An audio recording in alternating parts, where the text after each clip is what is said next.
tardes. Buenas tardes. Gracias por venir. Pues nosotros vamos a tratar a José Luis Gordillo, con Alfredo Santillán, con Cuevas, venimos de la Orquesta, de la TECTIC, trabajamos en el área de supercómputo de redes web, pero es investigador, y queremos venir a invitarnos a que participen en esta actividad que vamos a tener próximamente, que es el plan de becarios del supercómputo de redes web. Entonces, la intención es pues, mostrarles de qué se trata este plan para que se puedan ingresar en él. Y lo vamos a dividir en dos partes. Primero, Alfredo nos va a hablar sobre qué es el supercómputo, para qué sirve, qué es la parte de resolución científica y por qué son necesarias, por qué son divertidas. Y después nos vamos a hablar sobre algunas características temarios de los cursos de plan de becarios. Pues empezamos con la pregunta. Bueno, yo me sumo a la bienvenida, no quiero necesitar la declaración, me siento bienvenido, pero le doy las gracias por sacrificar su hora de comida, si es que come, porque a esa no come, la parte, hay que estudiar la parte científica, es la divertida.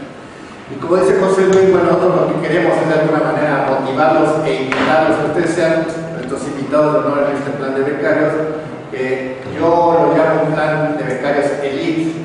¿Por qué? Y bueno, ahorita vamos a ver por qué es elite. Porque no en cualquier lado se da este tipo de cursos ni se ofrece este tipo de oportunidades.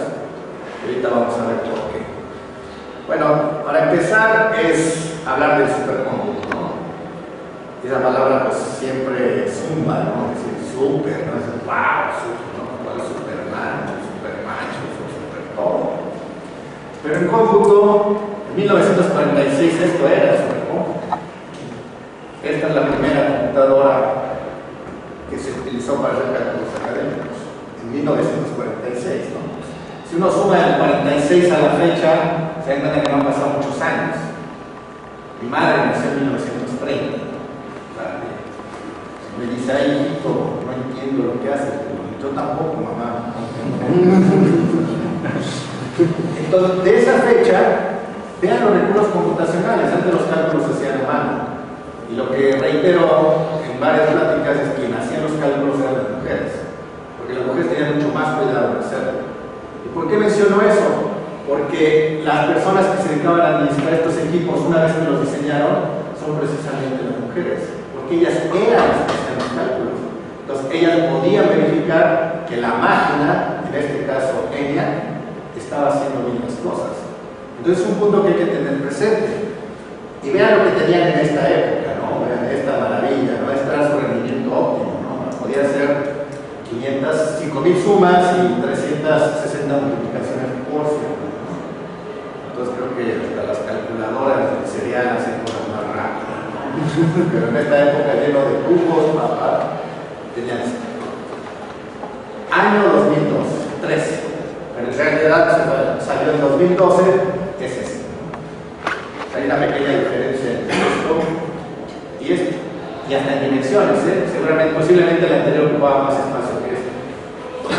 Y bueno, este es Titan, es una máquina Cray, pónganse HP o la marca que quieran, no sabritas, no sé, o lo que quieran.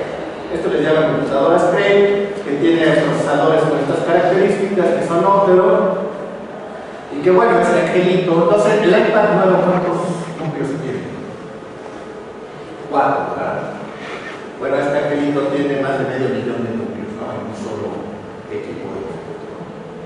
Sus máquinas, ¿cuánta memoria RAM tienen? Así, pónganle mucho, 4 gigas. Bueno, esta cosa anda en terabytes de memoria RAM.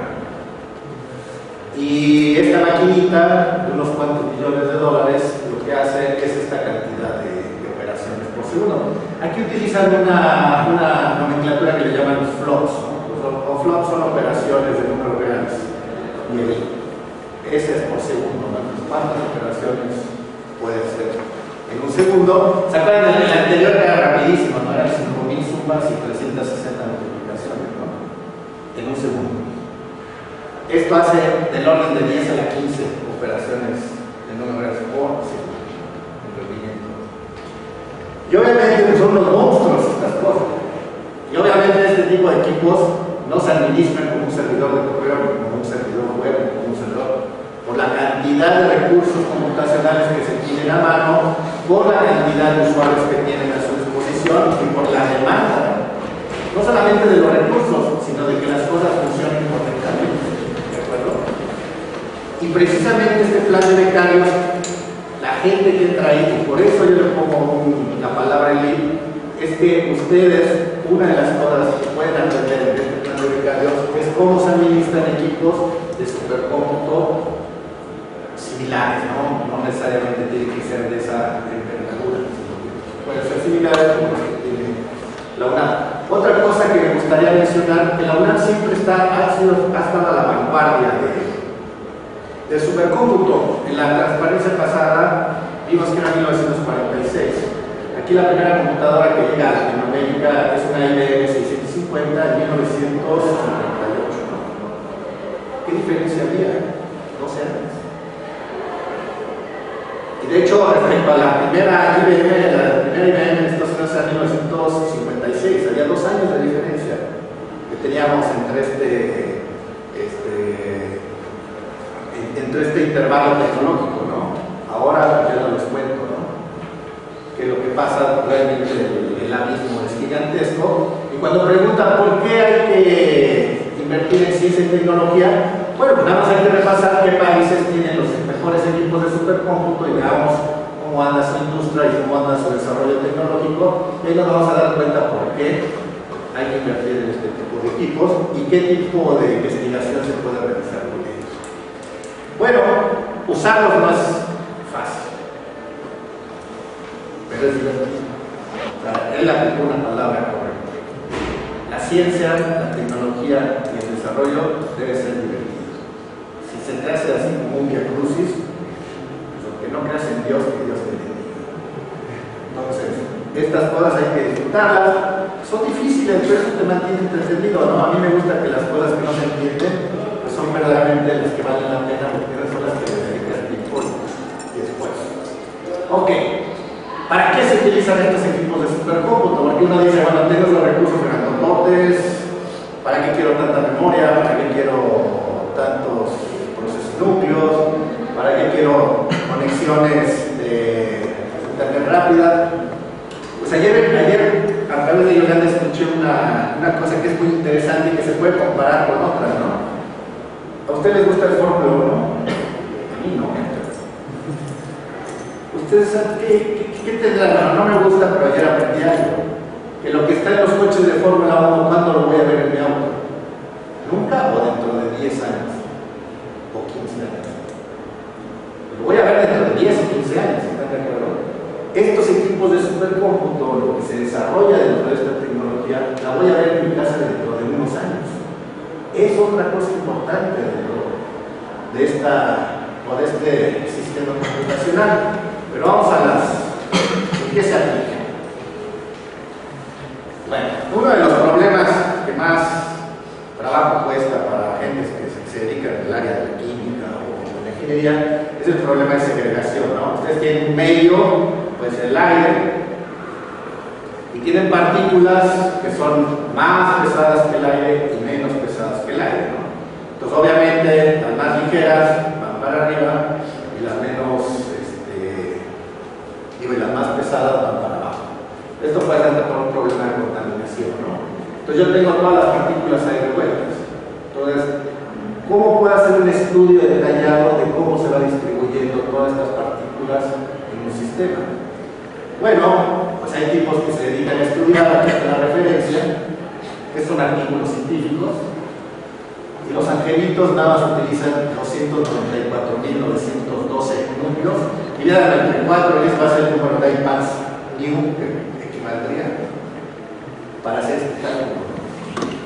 Un solo problema, la cantidad de recursos computacionales, o sea, utilizaría la mitad de la máquina que vimos como Titán para un solo problema. Y bueno, aquí hay algunas características y luego les daremos la plática si quieren profundizar en esto. Y esto es algo del resumen del artículo, es el abstract de este resumen que está al principio, y aquí está, ¿no? Entonces se utilizan 264 millones de partículas con una cantidad de 150.000 millones de celdas, ¿no? Entonces ellos ya cada vez se quieren acercar más a la realidad. Entre más te acercas a la realidad te dice, tranquilo, hermano, tranquilo, porque vas a necesitar más recursos computacionales. Si me entienden, muchos estudios hasta la fecha están realmente limitados a qué tanto a qué tanto material tecnológico, en este caso infraestructura computacional tienes. Entre más tienes, más reales pueden ser los cálculos. Bueno, aquí hay un cálculo similar donde utilizan 200.000 núcleos, pero aquí lo importante es que utilizan, eso no lo mencioné, pero lo va a mencionar después José Luis, no solamente hay CPUs, ahora hay una aportación de la industria del ocio. Ustedes obviamente jamás en su vida han escuchado del ocio, ¿verdad? Nunca han escuchado de los Xbox, ni de los Wii, ni de cosas actuales. Jamás, ¿no? ¿Quién sabe cómo? Yo tengo amigos que hasta se están divorciando, los niños no importa, ¿no? ¿Quién se va a quedar con la consola? Yo pago la escuela de niños, pero la consola se queda.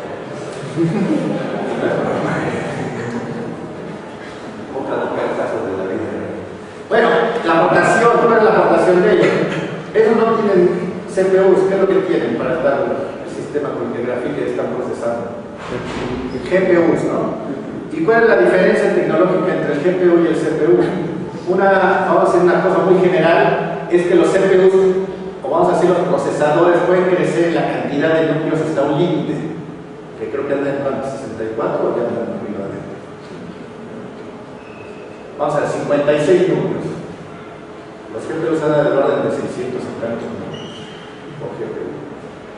Entonces la capacidad que tienen estas cantidades, estos GPUs para hacer operaciones es realmente pues, bestial. Entonces de la industria del ocio nos enseñaron a sumar, a multiplicar, a hacer operaciones de manera adecuada, de tal manera que ya se utilizan para hacer cálculos científicos. Y traen unas aportaciones tremendas, porque yo puedo tener un clúster o cúmulos precisamente de GPUs que puedan hacer varias cosas. Entonces, este tipo de problemas se puede hacer con una estructura, por ejemplo, aquí ya están estos híbridos, ¿no? Que son CPUs o procesadores para hacer operaciones con los GPUs. Y esa parte híbrida realmente es muy interesante y poco desarrollada en el país. Regreso a la parte del programa. Aquí se aprenderá a programar en estas cosas que se llaman GPUs. Tienen su propio lenguaje. ¿De acuerdo? Entonces, esto es parte de las cosas que se tienen que hacer. Y lo que yo les quiero mostrar es que ya se utilizan en otras partes del mundo para estar haciendo ciencia. Bueno, la parte no se separa en la aplicación, vamos a poner química, dijimos, ¿no? También está la parte médica. Hay personas, o hay físicos, médicos físicos, que les gusta estudiar la sangre, ¿no? Cómo son estos glóbulos rojos, cómo evolucionan. Y antes se tomaban como partículas sólidas, ¿no? Pero si así fluyera la sangre en nuestro cuerpo ya estaría muerto. Aquí lo que tiene realmente es la capacidad de que estas pequeñas partículas se pueden deformar, estos elipsoides. Si a la geometría yo le doy la propiedad de deformarse, pues aumentan el número de cálculos, ¿no? Si se mantiene fijo, yo lo que estoy reconociendo es el centro de masa donde está la pelota. Si esta cosa se puede deformar, pues hay que tomar condiciones extras en cuanto a la geometría, y si además a esto le añado estas líneas de flujo por los cuales se va a estar moviendo estas partículas, pues los cálculos se vuelven más complejos, ¿no? Y aquí otra vez, ¿no? Para hacer este tipo de cálculos, pues nada más utilizan 200.000 números, ¿no? Para hacer el estudio computacional de esto. Y a continuación tenemos un resumen, ¿no? De algunas de las aplicaciones. No sé si han escuchado lo que son las mallas adaptivas. Una malla adaptiva no es otra cosa. Cuando uno quiere simular algo, por ejemplo, en códigos como hidrodinámicos, uno cuanticula las cosas. lo más fácil es cuadricular, donde la parte espacial sea regular, ¿no? Entonces, el problema es que, por ejemplo, hay lugares donde la física se concentra en determinado espacio y todo lo demás queda completamente sin hacer nada, ¿no? Entonces no me conviene hacer algo regular, sino me conviene tener celdas grandes donde no hay nada y celdas muy chiquititas para que ellos tengan detalle del problema físico que yo quiero estudiar. Entonces el tipo que le llaman aquí mallas adaptivas, que son mallas inteligentes, que ellas mismas se van partiendo de acuerdo a las condiciones físicas que encuentran y nos puede ayudar a estudiar diferentes tipos de problemas, como vienen siendo los de dinámica de fluidos. También la gente que estudia terremotos, los códigos que estudian ese tipo de cosas realmente son muy complejos. Está la parte astrofísica, que la gente que le gusta estudiar cómo se forma la estructura a gran escala del universo utiliza problemas de cuerpos, donde una galaxia depende del tamaño del sistema que esté estudiando, está representado por una partícula, y todo eso me puede llevar a esa simulación a analizar cómo va evolucionando el universo desde su creación hasta la fecha. Ya vimos la parte de la sangre, pero del macro nos vamos a ir al micro, ¿no? También está toda esta parte de los estados excitados de los electrones, que es una de las cosas más complejas que se tiene a nivel atómico, ¿no? Ya viene la parte cuántica, que es realmente para mí poco entendible, ¿no? Para mí, que no la entiendan necesita saber. Y bueno, aquí esto es pues ya cuando uno necesita una tensión de tubería, cuando uno le mete la carne y a la grasita y todo, y se le tapa una arteria, pues aquí hay una manera de simular cómo es el flujo de sangre dentro de las venas, y también son realmente cálculos muy interesantes, ¿no? Y por aquí decían, aquí algunos que, bien, por ejemplo, de los terremotos, ¿cuántos cores se utilizan? ¿No? De 200.000, la malla adaptiva de 200.000, el número de partículas, pues son muchas, ¿no? Varios millones de partículas, etcétera, ¿no? Igual aquí vemos que son de 200.000. Entonces, realmente sí hay problemas que utilizan ese tipo de supercómputo. Entonces, si uno quiere estar a la vanguardia de una universidad como la UNAM, para estar a la vanguardia, debe de proporcionar a todos sus investigadores herramientas de trabajo. Y una de estas herramientas de trabajo, así como puede haber grandes laboratorios con aceleradores de partículas o con microscopios electrónicos, pues una herramienta actualmente que ya se le está dando mucho peso viene siendo la parte computacional, que aporta cosas muy buenas. En la parte de ingeniería, los ingenieros también, la verdad que están pesados, ¿no? O sea, poder simular una turbina, créanme que no es nada sencillo. Stanford tiene departamentos dedicados a estudiar cómo se simula una turbina y hasta la fecha no lo pueden hacer correctamente. Lo dividen en diferentes departamentos y el recurso computacional es grande, ¿no? Entonces aquí se tienen todos estos proyectos que se desarrollan actualmente, pero lo interesante es que vean los números en rojo. El número rojo es el tiempo de CPU que pide cada proyecto. La de estos cuates pide 30 millones de horas de tiempo de CPU. 30 millones de horas de CPU equivale a 3.425 años. ¿Cuándo van a ver sus resultados? Si van a heredar la vida. ¿Cuántas generaciones? O sea, si somos bondadosos con el ser humano, le damos 100 años de vida, ¿cuántas generaciones tendrían que pasar para que vean el resultado?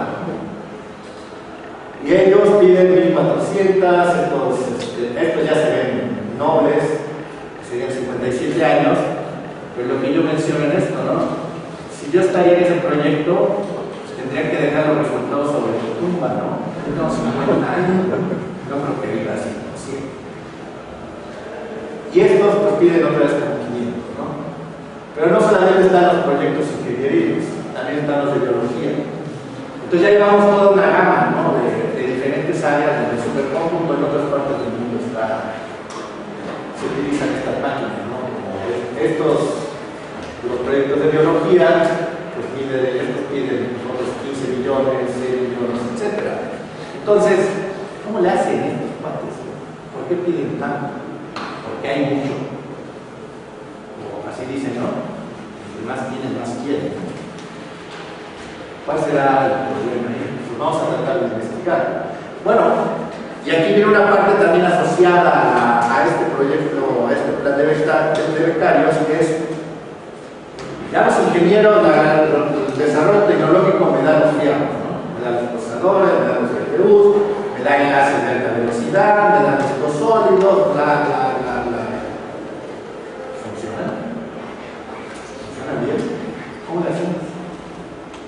Esas son las preguntas, ¿verdad? Y precisamente uno de los departamentos de aquí de la DGTIC, en particular el de supercómputo y el de realidad virtual, que se encargan partes, es que estos equipos de supercómputo no solamente los armas y ya, tienes que probar que funcionen efectivamente. Y las ciencias computacionales se encargan de que todas las cosas que estén distribuyendo el procesador y estén viajando de un nodo a otro, pues estén haciendo de manera correcta. Que le den la garantía al usuario de que las cosas funcionan correctamente. Esos son partes de la charla que se hace en la DGTIC y de la cual más adelante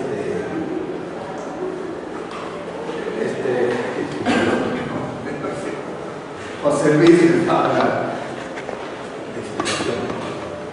Y claro, bueno, ellos para probar este tipo de supercómputo piden esta cantidad de horas, ¿no? De CPU.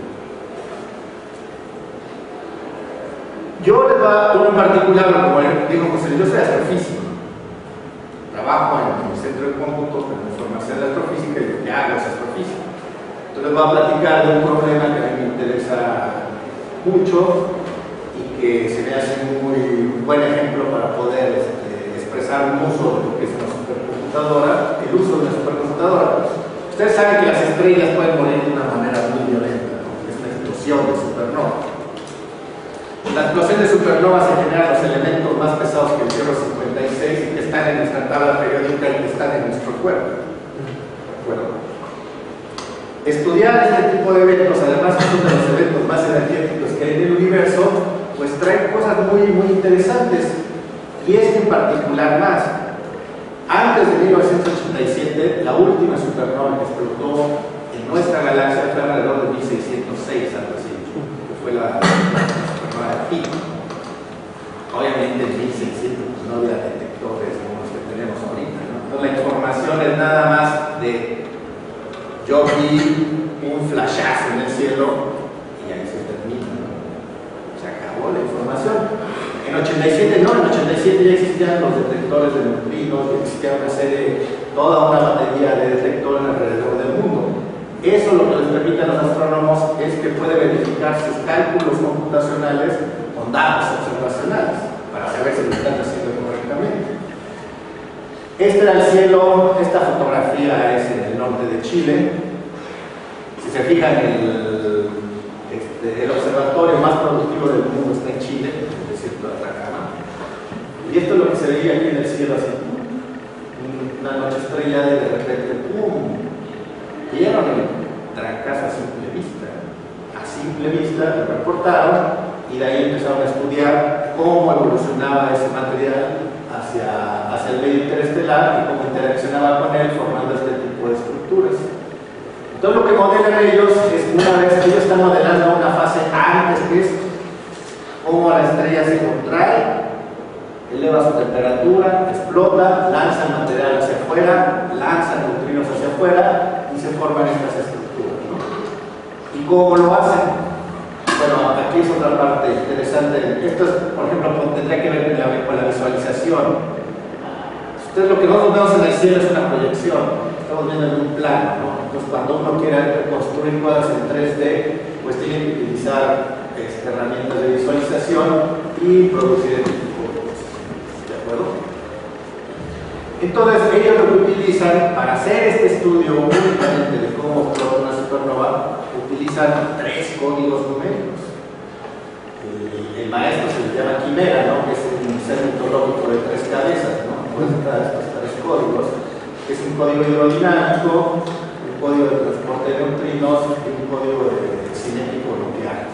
Entonces, toda la física que se le puede meter la tratan de hacer y la única manera posible posible desarrollar los cálculos numéricos con este código Quimera es simple y sencillamente con un equipo de supercómputo. Si no hay un equipo de supercómputo, no pueden hacer ese tipo de cosas. Así de fácil. Y claro, ya ellos lo que pidieron pues, fue alrededor de 60 millones de horas de CPU, equivale como a 7.000 años. Claro, si es un solo procesador sería eso, ¿no? Si la cuenta fuera secuencial.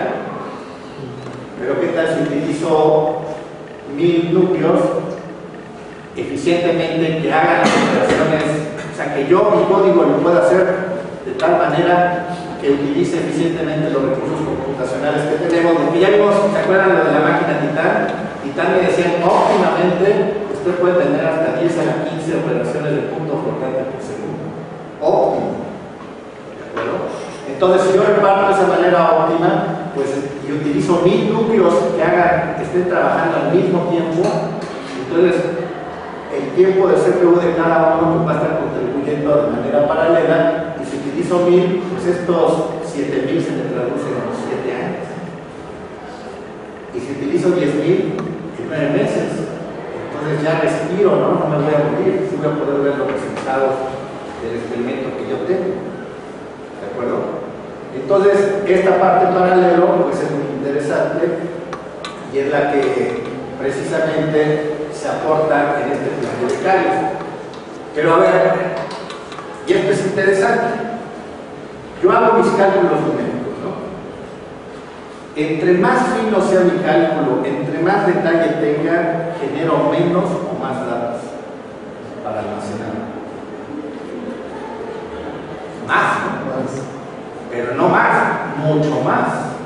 Entre más física, más variables físicas tengo, más datos tengo, por lo tanto mi volumen de almacenamiento va a ser mayor. Entonces, cálculos como estos se van en orden de terabytes.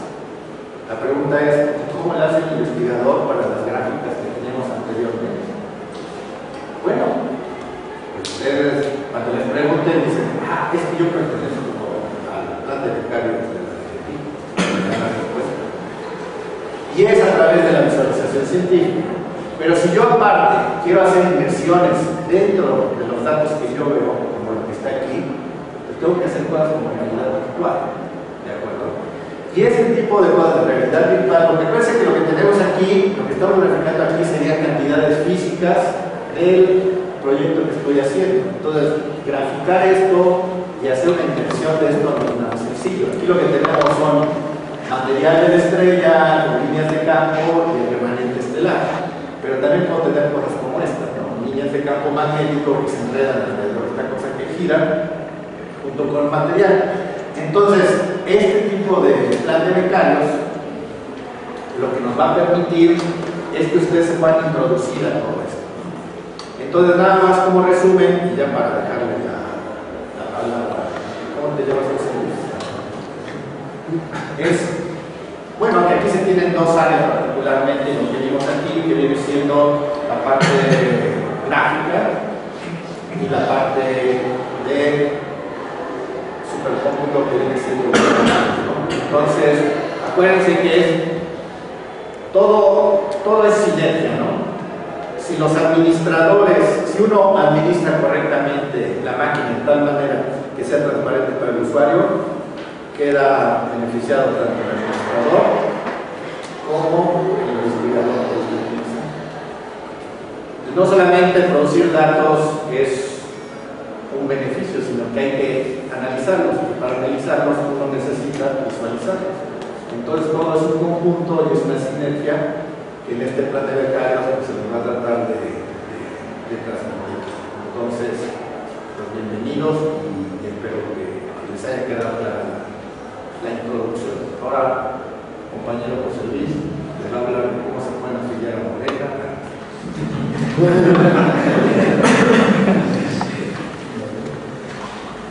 Bueno, vamos a ver, antes de hablar del plan de becarios en sí, vamos a ver todas estas cosas que ya vimos, bueno, que tenemos en la universidad para hacer cosas de ese tipo. Probablemente ustedes hayan oído hablar o conocido la máquina Cámara. Entonces, es una máquina que ha sido la supercomputadora de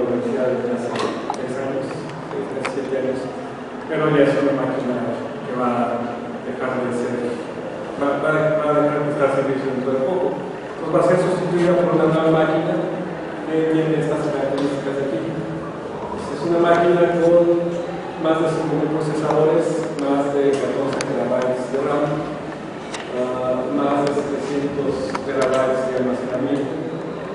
Una máquina que también tiene, además de los procesadores, tiene GPUs, tiene 16 tarjetas GPUs, redes de administración, una red de alta velocidad, red de cuenta y administración por cada puerta. Además es una red bastante grande, una red de 344 puertos. Bueno, este es un esquema para resumirles cómo es la complejidad de un sistema de almacenamiento de 750 terabytes, ¿verdad? Que tenía muchos subsistemas que entre todos hacen 600 discos se vean para nosotros. Además de eso, pues teníamos una gestión pequeña del software para trabajar con supercómputo, porque en realidad pues, se necesita conocer mucho software que no se usa comúnmente en otras partes. Además de ese software se necesitan conocer conceptos. No es nada más instalar algo y iniciar algo que ya funciona. Hay que saber muchos conceptos para que esas cosas funcionen bien. Esta es la sala del audio park, se llama ISI, probablemente también ustedes ya la hayan visitado en alguna ocasión. Es una sala muy bonita, muy impresionante, tiene una pantalla de 7 metros con una cierta curvatura para ayudar a generar el efecto tridimensional. Además es una sala que tiene sensores. Entonces uno puede programar no solo para estar viendo algo, sino para interactuar con lo que está viendo a través de los sensores de movimiento que tiene. Además también tiene diferentes dispositivos. Bueno, lo que hemos estado tratando de comunicar es que lo que necesitamos son encontrar soluciones computacionales que no son triviales. Pero esto no es como jugar un servidor de correo, va mucho más allá de eso.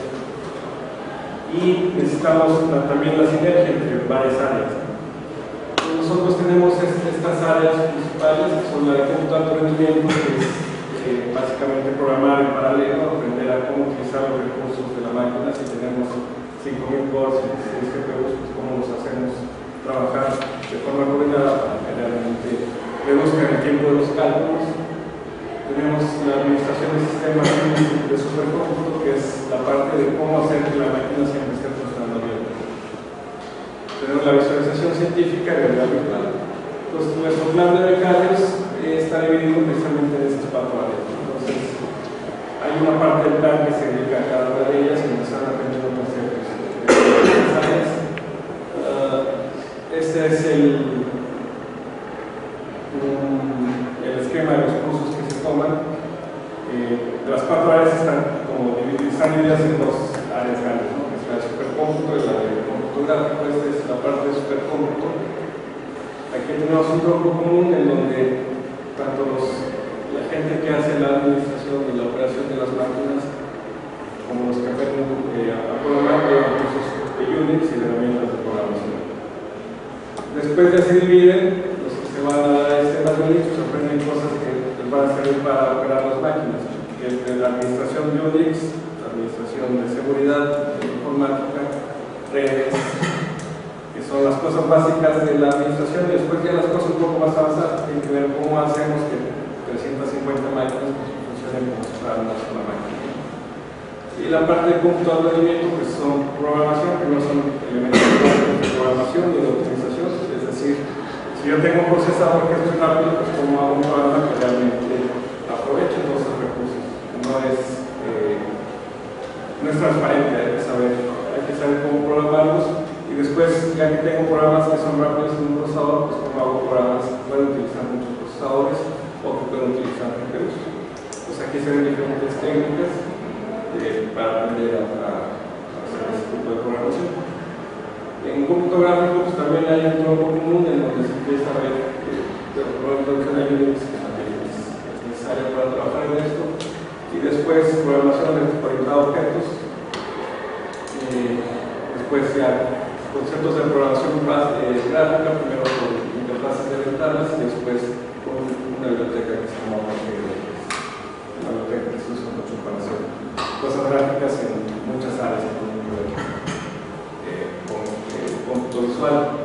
Después ya se divide en dos, que es la parte de realidad virtual, que es como generar modelos tridimensionales que funcionan en instalaciones como ISTI, y la otra parte es aprender técnicas, herramientas y conceptos de visualización científica.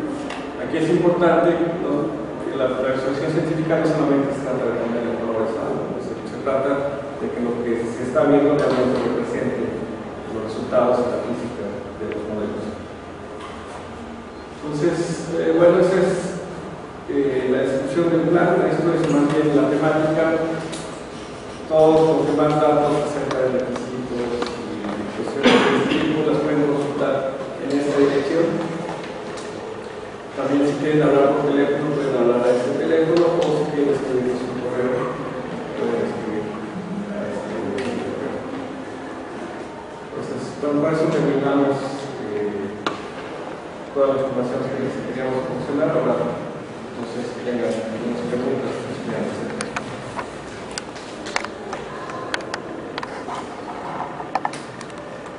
Para empezar, estoy viendo que te piden como dar un mensaje o algo así, ¿no? ¿Es el conocimiento básico de programación? Sí. Es programación un poco de matemáticas.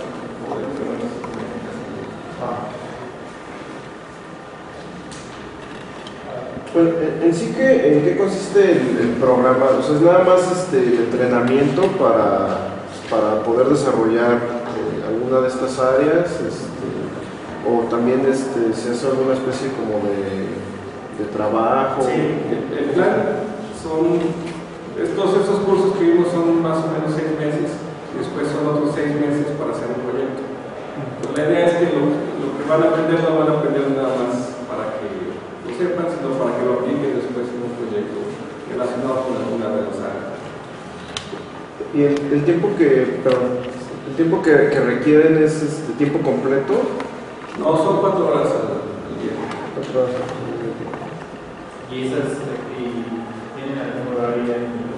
Sí, los cursos van a ser, el horario que tenemos para los cursos es de 2 a 6. No van a ser cursos de 4 horas.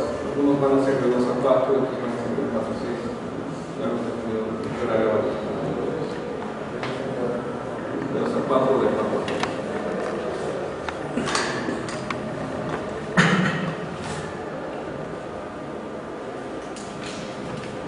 Pero creo que dijiste de 2 a 4, de 4 a 6, son dependiendo del área que son. Y otra pregunta, ¿se va a dar alguna especie de apoyo económico o algo así? Sí, eso también lo estamos viendo. Vamos a tener becas económicas, probablemente no para todos los becarios que tengamos. Vamos a tener entre 28 y 40 becarios. Y vamos a tener, el número de becas que vamos a tener lo tenemos que definir. Otra cosa importante es, obviamente se les va a dar una constancia cuando acabe el plan, se explica los cursos que tomaron y el tipo de proyecto que hicieron. Entonces es una constancia que ustedes les va a servir mucho después en línea curricular. En algunas carreras, un plan de este tipo incluso puede servir para titulación. Ahorita estamos en trámites para ver en qué carreras podemos registrar esto para que sea una opción de titulación también. Bueno, y a mí me gustaría agregar otra cosa, que ustedes saben que cualquier curso de cómputo, métanse a cualquier lado, vean los precios de los cursos. Eran los comunes y corrientes, y créanme que estos no son comunes y corrientes. Entonces, aquí yo creo que una parte importante que luego se nos olvida o uno la deja aparte es que pues, realmente el estar simplemente en los cursos, pues uno ya tiene una ganancia de que no les va a costar absolutamente nada. Y si aparte de eso, después de una selección hay un apoyo económico, pues que mejor. Pero creo que nunca hay que olvidar esa parte de que pues sí tienen un beneficio bastante grande y le pueden poner dólares, nada, métanse a las páginas y vean los cursos, vean el programa y cuánto saldrá el curso de esos como en otra parte, ¿no? Entonces, creo que eso siempre hay que tenerlo presente.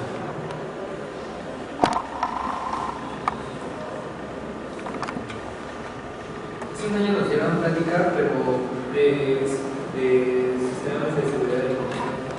¿Esos cursos también se vuelven a abrir o solo abren los que ustedes quieren? Son diferentes áreas y hay diferentes proyectos. No está el área de seguridad, ¿no? Entonces ellos por ejemplo, acaban de abrir, ¿no? Su plan de becarios. No estoy seguro si ya el gobierno. O sea, la de Gentil tiene diferentes áreas, que son desde aplicaciones, puede ser aprendizaje de TICs en la docencia, seguridad de cómputo, supercómputo.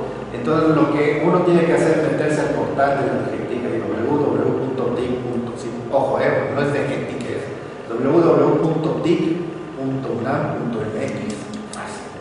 Hasta yo me lo tengo. Y ahí están las convocatorias de diferentes programas, ¿no?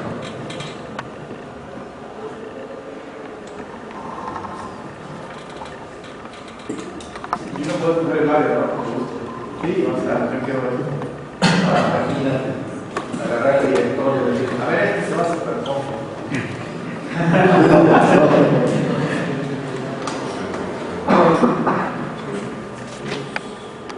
Y normalmente siempre abren becas para todos los proyectos que hay en la dirección.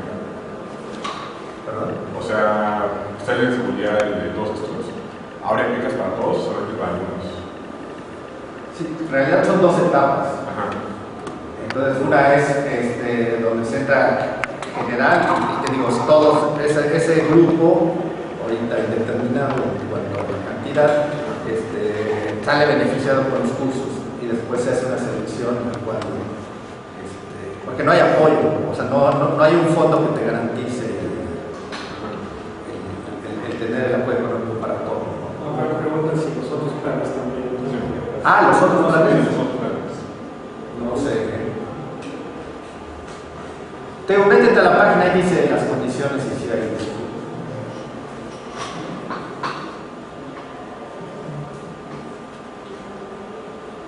Si ya terminé los créditos, ¿puedo yo también? Siempre y cuando no haya pasado más de un año.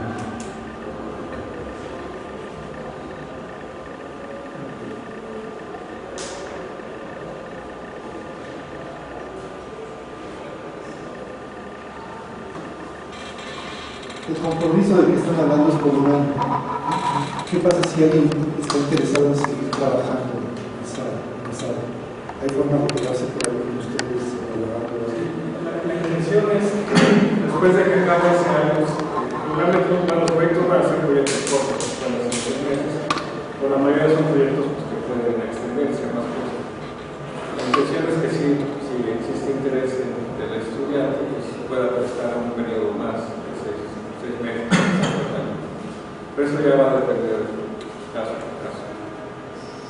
Y yo creo que es como todo en la universidad, ¿no? Al final de cuentas está la facultad de aquí ciencias, estos preparan físicos, matemáticos, biólogos, químicos, y también conforme se van creando las necesidades de la misma facultad, pues cuando la gente se va incorporando también a diferentes actividades.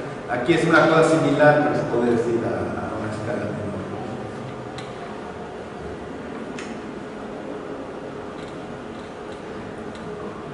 Me parece que nos regañamos. Ya también me sintiendo mal. Bueno, si uno va a realizar los exámenes, pero nada más lo hace para área en específico, como por ejemplo, no sé, la primera opción es cómo todo lo remite, si segunda opción es realidad virtual, o nada más solo podemos escoger una sola opción. Pues hemos pensado que es una sola opción, pero podemos ver si podemos tener dos opciones. Esto es flexible, es muy flexible el programa. O sea, lo que sí es, una vez que ya empezaste en un área, No, claro, no, pero digamos que todos piden, no sé, realidad virtual, y yo les digo, no, pues sí, ya no hay, vamos a hacer las tres, sí, puede existir.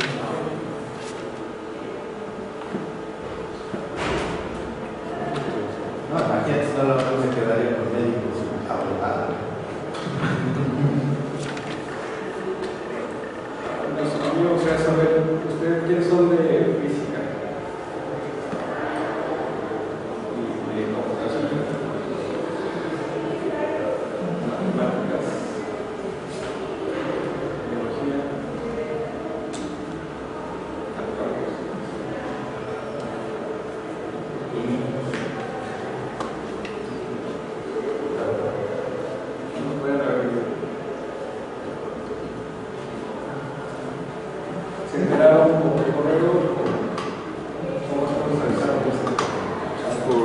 ustedes.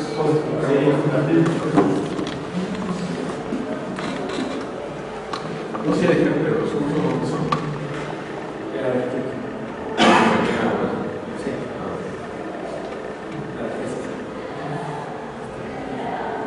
Una cosa que puede ser interesante es comentar que los grupos que se forman cada año son multidisciplinarios, ¿no? O sea, no escogen nada más de una carrera, sino Todos precisamente lo que buscamos es que haya varias carreras porque todos aportan aquí. Hay que saber de computación, hay que saber de física, hay que saber de biología.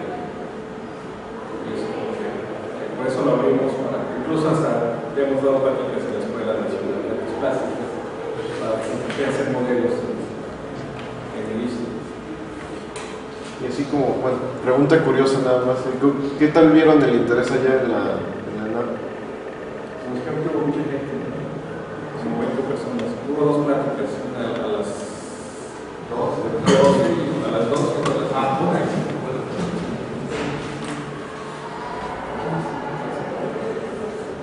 Bueno, y como vieron en la introducción, los proyectos venían de todos lados, ¿no? O sea, venían de medicina, de biología, de física, entonces que la variedad es, y de las ciencias computacionales, obviamente, ¿no? Entonces, de hecho, yo creo que ahorita ya es casi más para sus generaciones. Bueno, creo que ustedes ni conocían los teléfonos de disco, pero sí. ¿Sí?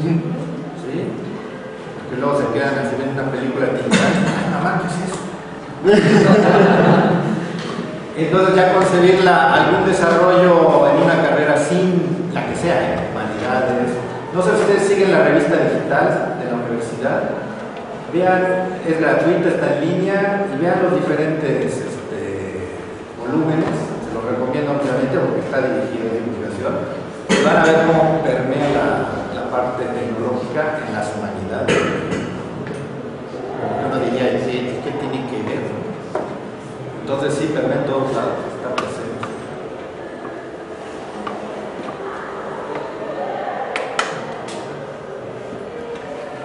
Ya no tienen más duda, ya no tienen nada más escrito la lo de conocimiento. Si no tienen ya las dudas, gracias por haber venido y espero que todos se inscriban para que se hagan la Excelente.